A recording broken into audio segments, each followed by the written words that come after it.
ഈ ക്ലൈമറ്റ് ചേഞ്ചുമായി ബന്ധപ്പെട്ടുള്ള വാർത്തകളും റിസർച്ചും ഒക്കെ ഫോളോ ചെയ്യുന്ന ആൾക്കാർക്ക് കേട്ടിട്ടുണ്ടാവും. ഈ ക്ലൈമറ്റ് ചേഞ്ചിന് ഒരു കാരണമായിട്ട് നമ്മൾ പൊതുവെ പറയുന്നത് മനുഷ്യന്റെ ഒരു എനർജി യൂസും അതുമായിട്ടുണ്ടാകുന്ന എമിഷൻസുമാണ്. പക്ഷെ അതിനുപരിയായിട്ട് വളരെ നാച്ചുറൽ ആയിട്ടുള്ള റീസൺസും ക്ലൈമറ്റ് ചേഞ്ചിന് ഒരു കാരണമാകുന്നുണ്ട്. അതുമായിട്ട് ബന്ധപ്പെട്ട ഒരു സ്റ്റഡി റീസെന്റ് ആയിട്ട് പബ്ലിഷ് ചെയ്തു. അത് നിങ്ങളെ ഒന്ന് പരിചയപ്പെടുത്താം. അതിൽ പറയുന്നത് കഴിഞ്ഞ നമ്മുടെ ഐസേജ് ഉണ്ടല്ലോ, കഴിഞ്ഞ ഐസേജ് ഉണ്ടായത് ഏകദേശം ഒരു 1,00,000 വർഷങ്ങൾക്ക് മുമ്പും അത് ഏകദേശം ഒരു 20,000 വർഷങ്ങൾക്ക് മുമ്പ് വരെ ഇങ്ങനെ കണ്ടിന്യൂ ചെയ്തെന്നാണ് പറയുന്നത്. ഈ കഴിഞ്ഞ ഈ ഹിമയുഗം, അതായത് ഐസേജിന്റെ സമയത്തുണ്ടായിട്ടുള്ള ഈ വോൾക്കാനിക് ആക്ടിവിറ്റി ഉണ്ടല്ലോ, അതായത് പ്രത്യേകിച്ച് ഈ അഗ്നിപർവ്വത പ്രവർത്തനങ്ങളുമായിട്ട് ബന്ധപ്പെട്ടുള്ള ഒരു ചില പ്രോസസ്സുകളും അതുമായിട്ട് ബന്ധപ്പെട്ട് ചില സമുദ്രത്തിന്റെ ചില ഭാഗങ്ങളിൽ ഉണ്ടായിട്ടുള്ള ലോ ഓഷൻ ഓക്സിജൻ ലെവൽ കുറയുന്ന ഒരവസ്ഥയുണ്ട്. അതുമായിട്ട് ഒരു ബന്ധമുണ്ടെന്നാണ് ഈ റിസർച്ചേഴ്സ് ഇപ്പോൾ കാണിച്ചേക്കുന്നത്. ഇത്തരത്തില് സമുദ്രത്തിലെ ഓക്സിജൻ ലെവൽ കുറയുന്ന ചില ഇൻസിഡൻസും ഈ വോൾക്കാനിക് ആക്ടിവിറ്റീസുമായിട്ട് ഇപ്പോൾ കാണുന്ന ക്ലൈമറ്റ് ചേഞ്ച് ഉണ്ടല്ലോ, അതായത് കാലാവസ്ഥ താപനവും വളരെ ദ്രുതഗതിയിൽ ഉണ്ടാകുന്ന ഐസ് ഉരുക്കലുമായിട്ട് ഒരു ബന്ധമുണ്ടെന്നാണ് ഈ റിസർച്ചേഴ്സ് പറയുന്നത്. ഇപ്പോൾ അവർ സ്റ്റഡിയിലൂടെ അവർ കാണിച്ചിരിക്കുന്നത്, സ്റ്റഡി ഫോക്കസ് ചെയ്തിരിക്കുന്നത് ഈ വടക്കൻ പസഫിക് സമുദ്രത്തിലാണ് ഇത് ഫോക്കസ് ചെയ്തേക്കുന്നത്. പ്രത്യേകിച്ച് അവർ ഈ സെഡിമെന്റ് കോഴ്സ് ഉണ്ടല്ലോ, ഈ കടലിനടിയിലുള്ള സെഡിമെന്റ്സിന്റെ ഡേറ്റ കളക്ട് ചെയ്തിട്ട് അതിൽ കണ്ടെത്തിയിട്ടുള്ള ഈ അഗ്നിപർവ്വതത്തിന്റെ ചാരത്തിന്റെ ഒരു അളവും പിന്നെ ഹൈപ്പോക്സിയ എന്ന് പറയുന്ന രീതിയിലുള്ള ഈ ഓക്സിജന്റെ അളവ് കുറയുന്ന ചില ഭാഗങ്ങളുണ്ട്. അപ്പോൾ അതുമായിട്ടുള്ള ബന്ധം കഴിഞ്ഞ ഹിമയുഗത്തിന് ശേഷമുള്ള ഈ ഒരു കാലത്തെ ആ സമയത്തുണ്ടായ നമ്മുടെ ഇന്നത്തെ കാലാവസ്ഥ താപനവുമായിട്ട് കണക്ട് ചെയ്തിട്ടാണ് അവർ സ്റ്റഡി നടത്തിയത്. അപ്പോൾ അവരും മനസ്സിലാക്കിയത് ഇപ്പൊ കാണുന്ന ഒരു ക്ലൈമറ്റ് ചേഞ്ചിനും ഈ ഹൈപ്പോക്സിയ എന്ന് പറയുന്ന ഇവന്റിനും പിന്നെ അവിടെ ഈ വടക്കൻ പസഫിക് സമുദ്രത്തിന് കടലിനടിയിൽ ഉണ്ടാകുന്ന അഗ്നിപർവ്വത പ്രോസസ്സുമായിട്ട് ഒരു ബന്ധമുണ്ടെന്നാണ് ഈ റിസർച്ചേഴ്സ് ഈ ഗവേഷണത്തിലൂടെ പറയുന്നത്. അപ്പോൾ കഴിഞ്ഞ ഒരു ആയിരക്കണക്കിന് വർഷങ്ങളിലുള്ള ഡേറ്റ നോക്കിക്കഴിഞ്ഞാൽ വളരെ റെഗുലർ ഇന്റർവെല്ലായിട്ട് ഇങ്ങനെ വളരെ ആയിരക്കണക്കിന് വർഷങ്ങൾ നീണ്ടു നിൽക്കുന്ന ഒരു താഴ്ന്ന ഓക്സിജൻ ലെവൽ വരുന്ന ഒരു ലോ ഓഷൻ ഓക്സിജൻ ലെവൽ വരുന്ന ഒരു ഇന്റർവൽ ഉണ്ട്. അപ്പം അതും ഈ പ്രദേശത്ത് തന്നെ കടലിനടിയിൽ മഞ്ഞ് മൂടി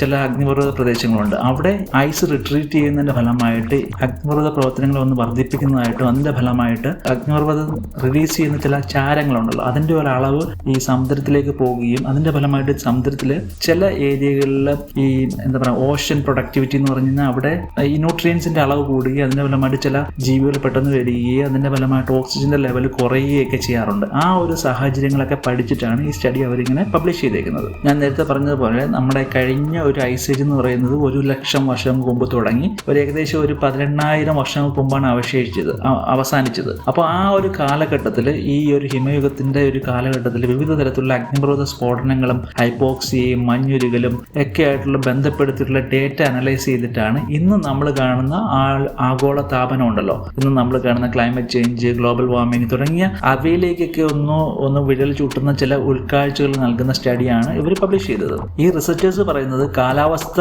ഇങ്ങനെ ചൂടാകുന്ന അനുസരിച്ച് നമ്മുടെ അന്തരീക്ഷം ചൂടാകുന്ന അല്ലെങ്കിൽ ഗ്ലോബൽ വാർമിംഗ് ഇങ്ങനെ ഉണ്ടാകുന്നതിന്റെ ഫലമായിട്ട് ഇന്ന് ഇന്നാക്റ്റീവ് ആയിട്ടുള്ള നമ്മളെ കടലിനടിയിലും മറ്റുമുള്ള അഗ്നിപർവ്വത പ്രദേശങ്ങളിൽ കൂടുതൽ സ്ഫോടനങ്ങൾ ഉണ്ടാകുമോ എന്ന് ഇവർക്ക് വ്യക്തമായി അവർ പറയുന്നില്ല. പക്ഷേ അവർ പറയുന്ന ഒരു കാര്യം എന്ന് പറഞ്ഞാൽ ഈ പസഫിക് സമുദ്രങ്ങൾ പോലുള്ള പല സമുദ്രത്തിന്റെ അടിയിൽ ആക്റ്റീവ് ആയിട്ടുള്ള അല്ലെങ്കിൽ ഇന്നാക്റ്റീവ് ആയിട്ടുള്ള അഗ്നിപർവ്വത പ്രദേശങ്ങളുടെ അവിടെ ഉണ്ടാകുന്ന ഒരു വോൾക്കാനിക് ആക്ടിവിറ്റീസ് ഈ അവശേഷിക്കുന്ന ഹിമാനികളുണ്ടല്ലോ, പ്രത്യേകിച്ച് ഗ്ലേഷ്യേഴ്സ് മെൽറ്റ് ചെയ്ത് മാറുന്നതനുസരിച്ച് അവിടെ കൂടുതൽ സ്ഫോടനങ്ങൾ ഉണ്ടാകാനുള്ള സാധ്യത അല്ലെങ്കിൽ വോൾക്കാനിക് ആക്ടിവിറ്റീസ് ഇൻക്രീസ് ചെയ്യുന്നതായിട്ടാണ് ഈ റിസർച്ചേഴ്സ് പറയുന്നത്. പ്രത്യേകിച്ച് ഭാവിയിൽ ഇത്തരത്തിലുള്ള സ്ഫോടനങ്ങളുടെ ഒരു പ്രവചനങ്ങൾക്ക് ഇത്തരത്തിൽ ഉണ്ടാകുന്ന മെൽറ്റിംഗ്, അതായത് ഈ ഹിമാനികൾ മെൽറ്റ് ചെയ്ത് മാറുന്ന ഗ്ലേഷ്യേഴ്സ് മെൽറ്റ് ചെയ്ത് മാറുന്നത് ഉൾപ്പെടുത്തണമെന്നുള്ള രീതിയിലാണ് റിസർച്ചേഴ്സ് എടുത്തു പറയുന്നത്. ഇത്തരത്തിൽ ഇങ്ങനെ മെൽറ്റിംഗ് കൂടുകയാണെങ്കിൽ ഭാവിയിൽ ഈ പസഫിക് സമുദ്രത്തിന്റെ അടിയിൽ ഉള്ള ഇനാക്റ്റീവ് ആയിട്ടുള്ള അഗ്നിപർവ്വത പ്രദേശങ്ങളിൽ വോൾക്കാനിക് ഇറപ്ഷൻസ് ഉണ്ടാകാനുള്ള സാധ്യതയും അതുമൂലം ഇപ്പം വളരെ ജനസാന്ദ്രതയുള്ള പ്രദേശങ്ങൾ, പ്രത്യേകിച്ച് ഈ വടക്കൻ പസഫിക് മേഖലയിലും അമേരിക്കയിലെ അടുത്തൊക്കെയുള്ള പല പ്രദേശങ്ങളിലും അപകടകരമായിട്ടുള്ള സാഹചര്യം വരുമെന്നാണ് റിസർച്ചേഴ്സ് എടുത്തു പറയുന്നത്. പിന്നെ അവർ എടുത്തു പറയുന്നത് ഈ വടക്കൻ പസഫിക്കിലെ ചില ഹൈപ്പോക്സിയ റീജിയൻസ് ഉണ്ട്, അതായത് വളരെ ഓക്സിജന്റെ അളവ് കുറഞ്ഞ കടലിലെ ജീവികൾക്ക് ജീവിക്കാൻ പറ്റാത്ത രീതിയിൽ ഓക്സിജന്റെ അളവ് കുറഞ്ഞ ചില ഡെഡ് സോൺസ് ഉണ്ട്. അത്തരം പ്രദേശങ്ങൾ എന്ന് പറയുന്നത് വളരെ ജനസാന്ദ്രതയുള്ള ചില പ്രദേശങ്ങളോട് അടുത്തുള്ളതാണെന്നും അവിടെ ഇത്തരത്തിലെ ഹൈപ്പോക്സിയ അവസ്ഥ വരാനുള്ള കാരണം തന്നെ ഈ വോൾക്കാനിക് ആക്ടിവിറ്റി മൂലം അതിൽ നിന്ന് പുറപ്പെടുന്ന അല്ലെങ്കിൽ അതിൽ നിന്ന് പുറത്തേക്ക് വരുന്ന ആഷസ് ഉണ്ടല്ലോ, ഈ ആഷസിന്റെ ഒരു പ്രസൻസ് മൂലമാണ് ഈ ഹൈപ്പോക്സിയ അവസ്ഥ ഉണ്ടാകുന്നത്. അപ്പോൾ അതൊക്കെ കോറിലേറ്റ് ചെയ്തിട്ട് അവർ പറയുന്നത് ഇത്തരത്തിലെ ഗ്ലോബൽ വാർമിങ്ങും നാച്ചുറലായിട്ട് ഈ വോൾക്കാനിക് ആക്ടിവിറ്റിയും തമ്മിലുള്ള ബന്ധമാണ് അവരെടുത്ത് പറയുന്നത്. അപ്പോൾ ഈ സ്റ്റഡി പബ്ലിഷ് ചെയ്ത നേച്ചർ എന്ന് പറയുന്ന വളരെ പ്രശസ്തമായിട്ടുള്ള ജേണലിലാണ് പബ്ലിഷ് ചെയ്തത്. അപ്പം ഇന്നത്തെ കാലാവസ്ഥയും ഈ ഹിമാനികൾ അല്ലെങ്കിൽ ഗ്ലേഷ്യേഴ്സിന്റെ പിൻവാങ്ങലുകളും അഗ്നിപർവ്വത പ്രവർത്തനങ്ങളും പിന്നീട് ഈ ഓഷൻ ഓഷനിൽ ഉണ്ടാകുന്ന ഈ പ്രൊഡക്ടിവിറ്റി ഉണ്ടല്ലോ, അതായത് അവിടെ ഈ ജീവികൾ ജീവിക്കുന്ന അവസ്ഥ, അതിനെ ഓഷൻ പ്രൊഡക്ടിവിറ്റി എന്നാണ് പറയുന്നത്. അതും പ്രത്യേകിച്ച് സമുദ്രത്തിന്റെ ചില ഭാഗങ്ങളിൽ ഉണ്ടാകുന്ന ഡീ ഓക്സിജനേഷൻ തമ്മിലുള്ള വളരെ സിസ്റ്റമാറ്റിക് ആയിട്ടുള്ള വളരെ വ്യവസ്ഥാപിതപരമായിട്ടുള്ള ഒരു ബന്ധമാണ് അവർ റിസർച്ചസിലൂടെ എടുത്തു പറയുന്നത്. അപ്പം ഈ സ്റ്റഡി പറയുന്നത് ക്ലൈമറ്റ് ചേഞ്ചുമായിട്ട് ബന്ധപ്പെട്ട് നമ്മൾ പല സ്റ്റഡികളും ചെയ്യുമ്പോൾ നമ്മൾ ഇത്തരത്തിലുള്ള ലോക്കലൈസ്ഡ് ആയിട്ടുള്ള കാര്യങ്ങൾ മാത്രം നോക്കാതെ ഭൂമിയുടെ വിവിധ ഭാഗങ്ങളിൽ ഉണ്ടാകുന്ന ഇത്തരത്തിലുള്ള വളരെ ആശ്ചര്യകരമായിട്ടുള്ള സിസ്റ്റമിക് ആയിട്ടുള്ള ബന്ധങ്ങളുണ്ട്. ചില ഓഷനും വോൾക്കാനിക് പ്രോസസ്സുമായിട്ടുള്ള ബന്ധം, ഓഷനും ഓക്സിജൻ ലെവലുമായിട്ടുള്ള ബന്ധം, അത്തരത്തിലുള്ള രീതിയിൽ വളരെ സിസ്റ്റമാറ്റിക് ആയിട്ട് ഇത്തരത്തിലുള്ള ഭൂമിയുടെ വളരെ ലിങ്ക്ഡ് ആയിട്ടുള്ള ഇത്തരത്തിലുള്ള സിസ്റ്റമിക് ആയിട്ടുള്ള രീതിയിൽ ഇതിനെ കാണണമെന്നും ഇപ്പം നമ്മുടെ നിലവിലുള്ള നമ്മുടെ കാലാവസ്ഥ പ്രതിസന്ധിയെ നമ്മൾ അഭിമുഖീകരിക്കുന്നതിന് പ്രത്യേകിച്ച് മോഡലിംഗ് സ്റ്റഡി ചെയ്യുമ്പോൾ പാരിസ്ഥിതികമായിട്ടുള്ള പ്രശ്നങ്ങൾ മാത്രം, ലോക്കലൈസ്ഡ് ആയിട്ടുള്ള ചില പ്രദേശങ്ങൾ മാത്രം കൺസിഡർ ചെയ്യാതെ ഭൂമിയുടെ ഒരു ഹോൾ ലിങ്ക്ഡ് സിസ്റ്റം നമ്മൾ മനസ്സിലാക്കിക്കൊണ്ട് മോഡലിംഗ് സ്റ്റഡി നടത്തി ഇത്തരത്തിൽ അതിനെ ആ പ്രോബ്ലത്തെ സോൾവ് ചെയ്യാൻ ശ്രമിക്കണമെന്നുള്ള രീതിയിലാണ് റിസർച്ചേഴ്സ് പറയുന്നത്. അപ്പം നിങ്ങൾ ഒരു പക്ഷേ ചിത്രത്തിൽ കാണിച്ചിരുന്ന റിംഗ് ഓഫ് ഫയർ എന്ന് പറയുന്ന ഒരു റീജിയൻ, അതായത് നമ്മുടെ പസഫിക് സമുദ്രത്തിലുള്ള അഗ്നിപർവ്വത മേഖലയാണിത്. ഇതിനെ നമ്മളെ റിംഗ് ഓഫ് ഫയർ എന്നാണ് പറയുന്നത്. ഇതെന്ന് പറയുന്നത് വളരെ ആക്റ്റീവായിട്ട് നമ്മുടെ ഭൂമിയിലുള്ള വളരെ സജീവമായിട്ടുള്ള ടെക്ടോണിക് അഗ്നിപർവ്വത മേഖലകളിൽ ഒന്നാണ്. ഈ മേഖലകളെ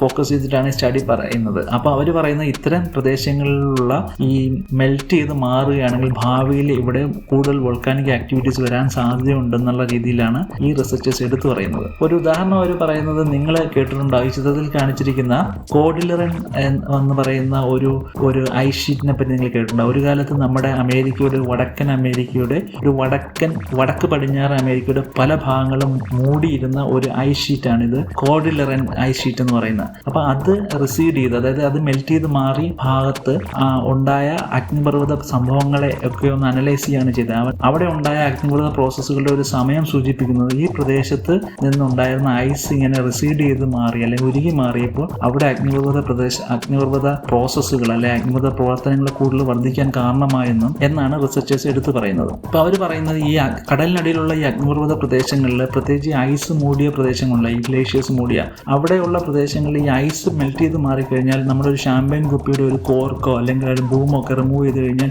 അത് പെട്ടെന്ന് പൊട്ടിത്തെറിച്ച് വരുന്നത് പോലെയുള്ള അവസ്ഥയിലേക്ക് പോകാനുള്ള സാധ്യതകളും, അത്തരത്തിൽ ഈ ഗ്ലോബൽ വാർമിംഗ് ഈ അഗ്നിപർവ്വത പ്രദേശങ്ങളും അവിടെയുള്ള പ്രോസസ്സുമായിട്ടുള്ള ബന്ധമാണ് അവർ എടുത്തു പറയുന്നത്. മുൻകാലങ്ങളിൽ അവർ ഇത്തരത്തിൽ ഈ ആഷ് ലെയേഴ്സ്, ഈ സെഡിമെന്റ്സിലുള്ള ആഷ് ലെയേഴ്സിനെ പറ്റി കുറെ സ്റ്റഡി ചെയ്തിരുന്നു. പക്ഷേ ഈ സ്റ്റഡിയിൽ അവർ ഈ ഗൾഫ് ഓഫ് അലാസ്ക എന്ന് പറയുന്ന ഈ കാണിച്ചിരിക്കുന്ന പ്രദേശമുണ്ടല്ലോ, അവിടെയുള്ള ആഴക്കടലിൽ പോയി ഈ സെഡിമെന്റ് കോർ കളക്ട് ചെയ്തിട്ട് അത്തരത്തിലുള്ള അവശിഷ്ടങ്ങളിലുള്ള സ്റ്റഡി നടത്തിയാണ് അവർ ചെയ്തത്. അപ്പോൾ അവർ മനസ്സിലാക്കിയത് മുമ്പുള്ള സ്റ്റഡികളിൽ കണ്ടെത്താത്ത രീതിയിലുള്ള വിവിധ തരത്തിലുള്ള ഈ വോൾക്കാനിക് ആഷസ് ഉണ്ടല്ലോ, ചാരം, ആ ചാരത്തിന്റെ പ്രസൻസ് അവർ കണ്ടെത്തുകയും ഈ കഴിഞ്ഞ ഈ ഹിമയുഗ സമയത്ത് മഞ്ഞ് മൂടിയ പ്രദേശങ്ങളും മഞ്ഞ് മൂടാത്ത പ്രദേശങ്ങളിലും ഉണ്ടായ ഈ അഗ്നിപർവ്വത സ്ഫോടനങ്ങളുടെ ഒരു ഡേറ്റ ഉണ്ട്. ആ ഡേറ്റയ്ക്ക് ഒന്ന് താരതമ്യപ്പെടുത്തി അവർ മനസ്സിലാക്കിയപ്പോൾ ഒരു വ്യക്തമായ ഒരു കണക്ഷനാണ് അവർക്ക് മനസ്സിലായത്. പ്രത്യേകിച്ച് ഓൾറെഡി ഈ ഹിമപാളികളാൽ മൂടപ്പെട്ട പ്രദേശങ്ങളിൽ, ഹിമപാളി നഷ്ടപ്പെടുന്ന പ്രദേശങ്ങളിൽ ഈ അഗ്നിപർവ്വതങ്ങളുടെ ആക്ടിവിറ്റി കൂടുന്നുള്ള രീതിയിലാണ് അവരെടുത്ത് പറയുന്നത്. അപ്പം ഞാൻ പറഞ്ഞതുപോലെ തന്നെ ഹിമാനികളുള്ള പ്രദേശങ്ങളിൽ അത്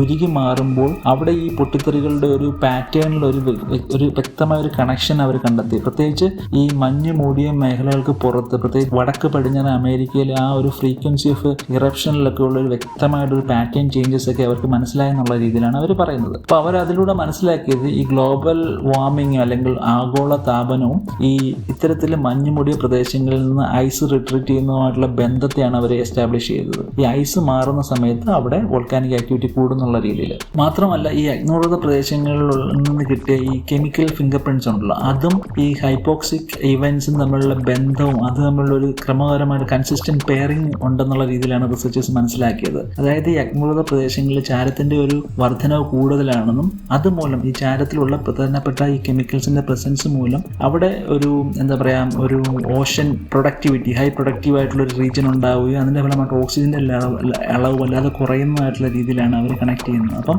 അതൊന്ന് പ്രൂവ് ചെയ്യാനായിട്ട് അവർ ഒരു കടലിലുള്ള ഒരു പ്രത്യേക സ്പീഷീസിനെ ഫോക്കസ് ചെയ്തു. നിങ്ങൾ കേട്ടിട്ടുണ്ടായി ചിത്രത്തിൽ കാണിച്ചിരിക്കുന്ന ഈ ഫോറാമിനിഫറ എന്ന് പറയുന്ന ഒരു കടലിലുള്ള ഒരു ജീവി, ആ ഒരു സ്പീഷീസിനെ ഫോക്കസ് ചെയ്തിട്ടാണ് അവർ ഈ കടലിലുള്ള ഈ പ്രത്യേകിച്ച് അലാസ്ക ഉൾക്കടലിൽ നിന്നുള്ള ഈ അഗ്നിപർവ്വത ചാരവും ഈ ഇത്തരം ജീവിയുടെ ഒരു പ്രസൻസും മാത്രമല്ല ഈ ഐസിന്റെ ഒരു റിട്രീറ്റുമായിട്ടുള്ള കണക്ഷനാണ് അവർ എസ്റ്റാബ്ലിഷ് ചെയ്തത്. അപ്പം ഞാൻ ഈ പറഞ്ഞ ഈ ഫോറാമിനിഫറ എന്ന് പറയുന്ന ജീവിയുടെ ഒരു പ്രത്യേകത എന്ന് വെച്ചാൽ വളരെ കുറഞ്ഞ ഓക്സിജൻ ലെവലിലും ജീവിക്കാൻ കഴിയുന്ന ജീവികളാണ്. അപ്പം ഇത്തരത്തിലുള്ള ജീവികളുടെ ഒരു പ്രസൻസ് ഇത്തരത്തിലുള്ള ഹൈപ്പോക്സിക് റീജിയനിൽ കാണുന്നതെന്ന് വെച്ച് കഴിഞ്ഞാൽ അവിടെ ഇത്തരം ജീവികളുണ്ടെന്ന് വെച്ചാൽ തന്നെ അവിടെ ഓക്സിജൻ്റെ അളവ് കുറവാണെന്നും ആ ഓക്സിജൻ്റെ അളവ് കുറയാനുള്ള റീസൺ എന്ന് പറയുന്നത് ഈ അഗ്നിപർവ്വതങ്ങളിൽ നിന്നുള്ള ഈ ചാരത്തിൻ്റെ ഒരു പ്രസൻസ് മൂലമാണെന്നുള്ള രീതിയിലാണ് റിസർച്ചേഴ്സ് പറയുന്നത്. ഈ അഗ്നിപർവ്വതങ്ങളിൽ നിന്ന് ചാരത്തിൽ വിവിധ തരത്തിലുള്ള ഈ പോഷകങ്ങളുണ്ട്, പ്രത്യേകിച്ച് ഈ ഇരുമ്പ് പോലുള്ള. അതെന്ന് പറയുന്നത് ഈ ഇത്തരം ന്യൂട്രിയൻ്റ് എന്ന് പറയുന്നത് ചില പ്ലാന്റൻസിന് വളരെ നല്ലതാണ്, പ്രത്യേകിച്ച് ഞാൻ നേരത്തെ പറഞ്ഞില്ല ഫോറാമിനിഫറ പോലുള്ള ചില ജീവികൾക്ക്. അപ്പോൾ അത്തരം ജീവികളുടെ ഒരു പ്രസൻസ് കൂടുതലാണെന്നും